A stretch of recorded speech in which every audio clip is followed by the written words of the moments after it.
ஓம் சாய்ராம், ஜெய் சாய்ராம். என் அன்பு குழந்தையே, நீங்கள் இறைவனை காண வேண்டுமா அல்லது இறைவனை உன்னை தேடி வந்து காட்சி கொடுக்க வேண்டுமா? புரிகிறதா? இல்லையென்றால் இந்த குரு சொல்வதை நீங்கள் கேளுங்கள். சீடனாக புதிதாக வந்து சேர்ந்தவரிடம் ஒரு குரு கேட்டார், ஆன்மீகத்தின் நோக்கம் என்ன என்று சொல்ல முடியுமா என்று. அதற்கு புதிய சீடன் ஒருவன் சொன்னான், இறைவனை அறிவதும் அடைவதும் தான் ஆன்மீகத்தின் நோக்கம் என்று. அப்படியா? என்ன அப்படியா என்று கேட்கிறீர்கள்?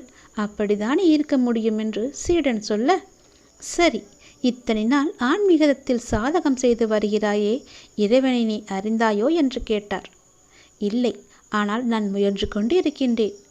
நல்லது, உண்மையிலேயே இறைவனை அறிந்து கொண்டு விட முடியும் என்று நீ நம்புகிறாயா என்று குரு கேட்க, அதற்கு சீடனோ சற்றே யோசித்துவிட்டு சொன்னார், நான் நம்புகிறேன், இருந்தாலும் எனக்கு கொஞ்சம் சந்தேகமாகவே இருக்கின்றது, ஏன் என்று தெரியவில்லை. அதற்கு குரு கேட்டார், எதனால் இந்த சந்தேகம் வருகிறது என்று.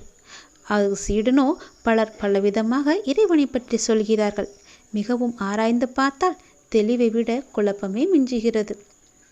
எப்போது நீ உள்ளது உள்ளபடி சொன்னாயோ அதுவே நல்லது சீடனே. இப்போது நான் வேறு விதமாக கேட்கிறேன், நீ ஆண்டவனை தெரிந்து கொள்ள அடைய உண்மையிலேயே விரும்புகிறாயா என்று என்னுடைய கேள்விக்கு நீ பதில் சொல். அதற்கு சீடனோ, ஆமாம் குருவே என்று பதில் சொன்னான். அதற்கு குரு, உன் விருப்பத்தின் காரணமாகத்தான் நீ ஆன்மீக பயிற்சியில் ஈடுபட்டிருக்கின்றாய், அப்படித்தானே என்று கேட்க, அதற்கும் சீடன் ஆமாம் என்று சொன்னான். உடனே குரு, அன்புள்ள சீடனே, நீ இறைவனை அடைய ஒரு எளிமையான மாற்று வழியை நான் சொல்லித் தருகிறேன், கேட்பாயா என்று. அதற்கு சீடனோ, மிகவும் சந்தோஷம் குருவே, இந்த வழிக்காகத்தான் நான் காத்து கொண்டிருக்கிறேன் என்று சொன்னான். ஆனால் இந்த வழியில் நீ இறைவனை அடைய முடியாது, ஆனால் இறைவன்தான் உன்னை வந்து அடைவான். என்னை இப்படி குழப்பு கொண்டிருக்கிறீர்களே குருவே என்று அவன் குருவிடம் கேட்க, அதற்கு ஒரு குரு ஒரு கதையும் சொன்னான். ஒரு அரசன் இருக்கின்றான், பல்லாயிரக்கணக்கானவர்களுக்கு அவன் ராஜா.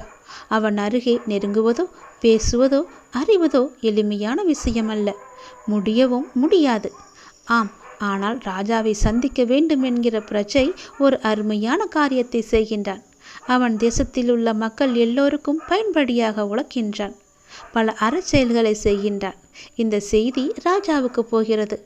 உடனே ராஜா பிரதிநிதிகளை அனுப்பி தன் அரசவைக்கு அவனை வரவழைக்கின்றார். அல்லதோ அவர் நேரிலே சென்று அவனை பார்க்க வருகிறார். அவனோடு சகஜமாகவே அவர் உரையாடவும் செய்கிறார், பாராட்டுகிறார், பரிசுகள் பல தருகிறார். இது நடக்கும் இல்லையா? நிச்சயமாக நடக்கும் குருவே என்று கேட்க சொல்ல, இப்போது ராஜாதான் இறைவன், நீதான் அவன். நீ என்ன முயற்சி செய்தாலும் ராஜாவை நெருங்குவது கஷ்டம். ஆனால் உன்னுடைய செயல்கள் பலருக்கும் பயனுடையதாக இருந்தால் அந்த ராஜாவே, அந்த இறைவனை உன்னை பார்க்க வருவார் நிச்சயம். எனவே இறைவனை பார்க்கும் முயற்சியை நீ கைவிடு. இறைவனை உன்னை தேடி வரும் தகுதியான செயல்களில் மட்டுமே நீ ஈடுபடு. இறைவனை உன்னை வந்து அடைவான், சரிதானே? அதற்கு அந்த சீடனோ, மிகவும் சரி குருவே என்று சொல்ல, அதற்கு குரு, நல்லது சீடனே, இனி ஆன்மீகம் உனக்கு கைகூடி வரப்போகிறது, நீ சென்று வா. சீடன் தெளிவடைந்து குருவிற்கு நன்றி தெரிவித்தான். நம்முடைய எண்ணங்களும் உணர்வுகளும் சிந்தனைகளும் சொல்களும் செயல்களும் நம்மை சுற்றியுள்ள மனிதர்களுக்கு நல்லது மட்டுமே செய்யுமெனில் இறைவனை நம்மை தேடி வந்து விடுவான். இறைவனை நாம் தேட வேண்டிய அவசியமில்லை, அவரே நம்மை தேடி வந்து விடுவார், நம்முடனே இருந்து விடுவார். அதனால் நாம் எது செய்தாலும் நமக்கும் மற்றவர்களுக்கும் நல்லதாக இருக்கும்படியே செய்யுங்கள். கண்டிப்பாகவே அந்த இறைவன் உன்னை தேடி வந்து உன் வீட்டிலேயே அமர்ந்து விடுவார்.